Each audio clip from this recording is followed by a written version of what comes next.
Well, the first time I remember shearing sheep would have been when I was maybe 6, 7 years old, because my dad, these originally started with my dad's sheep, okay? And Andrew was the only one that helped him after he wasn't able to do it, so he kind of left the sheep to him. So I remember shearing sheep when I was 6, 7 years old. And then they used to do it not physically. They didn't have electricity, so they used to do it with the hand shears. Well, it'd take a long time. You figure now electricity has made it almost like getting a haircut at the barber shop, okay? My dad used to have always run from 150 to 200 head of sheep, right around 400, 350, somewhere around there. They came from that generation, which was in, well, I was born in 1938, so this, my dad just started a sheep farm in the 30s. He started as helping his uncle with the sheep, as a sheep herder, and also helping them lamb and stuff like that. And his uncle gave him lambs that the mothers couldn't take care of. You know, we call them what we call penco lambs, or orphan lambs. And that's how he started his herd. This was all sheep country. They would start, say, from the gorge, Rio Grande. Most of it was in New Mexico and Colorado, in the Taos County. They'd start from the gorge. They'd winter there, and then in the spring they would move up a little higher country, and then finally they landed up clear up to the Continental Divide. And that was, they run thousands of sheep. I mean, we had big, and my dad was one of those that used to go, and he tells us stories that from the, when they'd start, they wouldn't shear in the corral, they would shear like in, at Osier and that, and then they put them on the train, which is our steam train right now, you know, that tour train. They'd put the wool and ship it into Denver. There's where they would market their. And then coming back from the Continental Divide, the Blue Lake and all this area there, they would ship their lambs from Osier. There's still a corral there. Okay. And they kind of rehabbed it. There's where they would load their lambs on box cars and ship them to Denver. Well, yeah, I mean, that's their main income. They would sell the wool, and then they would sell their lambs. Right now, we probably get a $1.50 to $3 a pound. You know, it varies. At one time, we were getting incentive for wool because they would bring so much wool from Australia and from the foreign countries. Yeah. Mainly, and today the wool is a little better. It's around $3 a pound. Oh, we don't have the numbers now. In fact, Andrew, and I'm going to say Andrew, my son, is the only one that runs sheep in that area now. Because lack of labor, it's very hard to get sheep herders. At that time, you know, that was their profession. And the younger generation, they don't want to go out and stay all by themselves over there. Now, if you had a beautiful woman with you, they might stay longer, but I mean, no, I'm just being facetious, but that's one of the main reasons. And then, like right now, when he's sick today, Cubano, he will usually be helping us here. We call him Cubano, but his name is Victor Hernandez. He is one of the refugees that my dad hired when of Castro, and he came from Cuba on what they call the boat people. I'm sure you guys have heard about the boat people. All I know is my dad hired him, I'm going to say in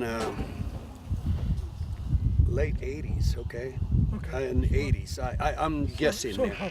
But he's been with my dad, my dad now, Andrew, for that long a period. And he's the only family that he really has. In fact, I committed myself to my dad because he considered him another member of the family.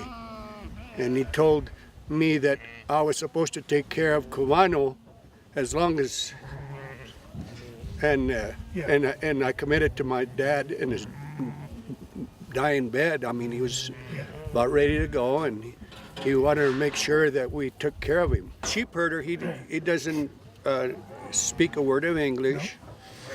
He is, I'm going to guess, doesn't know how to count. He doesn't know how to, so he's kind of another child that we take care of, you know, but he's, but if he's missing one sheep, he'll know. He has what he calls las marcas, which mean marks. So he's the one black face, or one with the bell on him, you know, or that. And if he notices that one of those sheep is missing, he knows that he has a few sheep that might stray off. So that's how. But he doesn't know how to count. He just got back from San Antonio Mountain because we have a winter range in the San Antonio Mountain, both sides of the road there. He did that, and then first of May we'll go back to San Antonio Mountain, and then from there we'll go up to what we call Las Cruces Basin, which is right now is the wilderness area. It's in by Apache Canyon. It's beautiful country. And there's where we summer. We go in 1st of May till the 15th of June in San Antonio Mountain. Yeah. Then we have from the 16th of June we go into that country. We come down to here, and we breed them for lambs and all that, and then we go back. We quit. No, well, we go the 1st of September, we breed them, and then we 1st of November we go back to the plateau till the 1st of February. Right. They lamb in March. We're going to start lambing here probably in a week or two. Sheep is much faster than cows, so we'll have them in 30 days. We'll have about 90% lambed out. Oh, we get about, I'm going to say about 1/3 of them will have twins or better. Yeah, it's typical. We usually have a lamb crop of about 110, 120%. We lose some. Some don't have enough milk to take care of twins, so we have to take a lamb away from them so the other one will survive. We always leave about 10% for replacements, 10 to 15%. Right now we market them. Right now a guy from Center buys them from us, and he fattens them, and then he marks them like in Greeley or those slaughterhouse there in Greeley. They truck them. Yeah. Everything's trucked. Anymore, the railroad isn't it's not fast enough. There's some in Center and in Monte Vista that I know of that the valley has, I'm going to guess, about 5,000 head of sheep right now. There was some farmers that run as many as 3,000 to 5,000. They had like 3 or 4 bands of sheep. Right now, the biggest is in western Colorado, and Wyoming is the one that has most of the sheep right now. You know, that of them are on Wyoming right now. It's labor intensive. I mean, you figure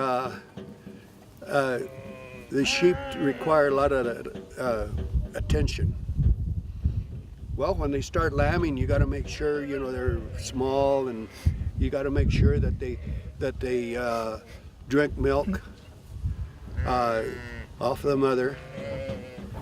And normally, if they can't get their nipples or all that, you have to milk the sheep and give them the mother's milk, because young animals, even cows or calves or all of that, they have to drink the milk of the mother for the reason of they call it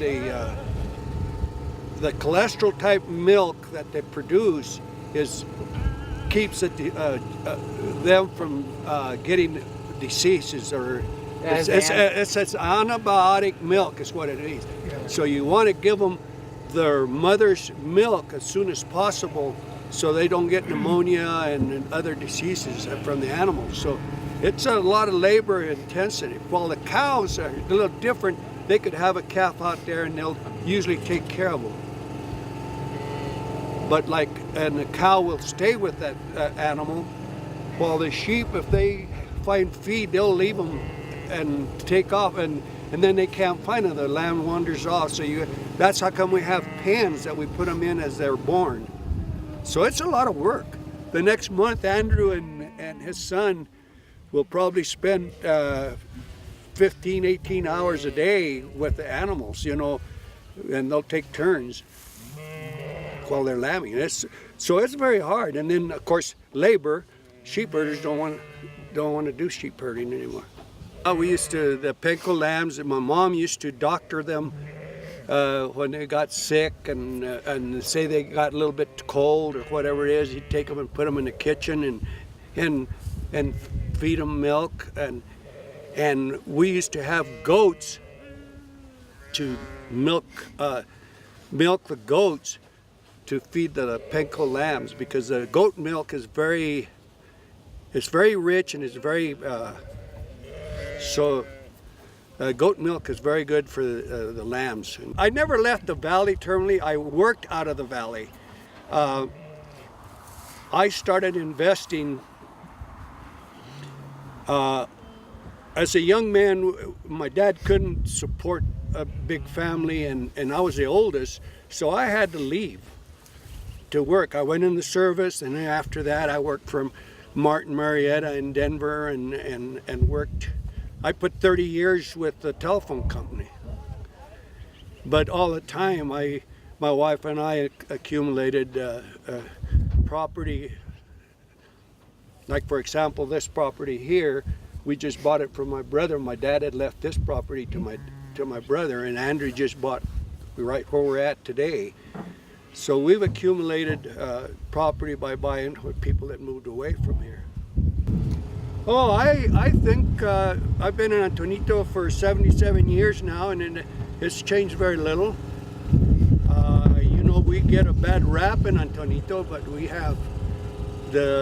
are very, very clannish. We're very, we'll talk about each other, but don't anybody else talk about you, okay? We're very, very close when it comes to cultural and stuff like that.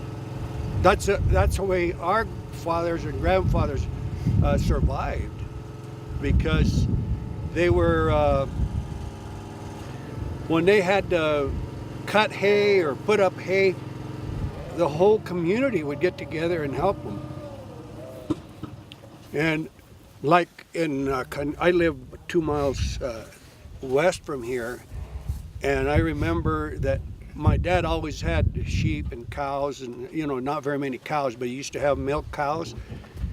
The whole community would get milk, and they would make butter, but when my dad needed help, they'd all get together and help him. And that's how they survived the Depression. You see all of these guys that are helping right now, they're all volunteers. We don't hire them, they just come and help them because they want to help. See, money to my people is secondary, is the way I look at it. As long as we had enough to eat and a place to stay, we were happy. You can't live without money, but at the same time, to me, it's not important. Could any of us survive without water? These animals? Nothing. That's life. Water is our life. You can last weeks without food, but I bet you can't survive without water maybe a week. You'll dehydrate so fast that you'll die. So water, and clean water. Look at all the money that we spend on purifying water today. And in old times, they didn't have to purify them because we didn't have all the... You go to some of the cities and I can't even drink their water because of the chlorine.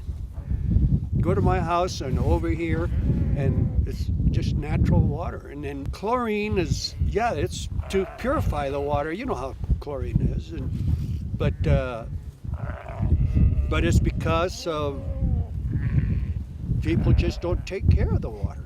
I mean, they take it for granted. Water has become a commodity that is almost so scarce that in the 30s and the 40s we had to do a compact of Colorado water. The Rio Grande, for example, we had to let so much water go into New Mexico and into Texas, and so it's kind of diminished our irrigation. Now you've probably heard we're the aquifer is going down, so we have to bring that back up, so we're having to shut down of our wells and stuff like that. So it's water today is probably the most, it's life. I can't explain it.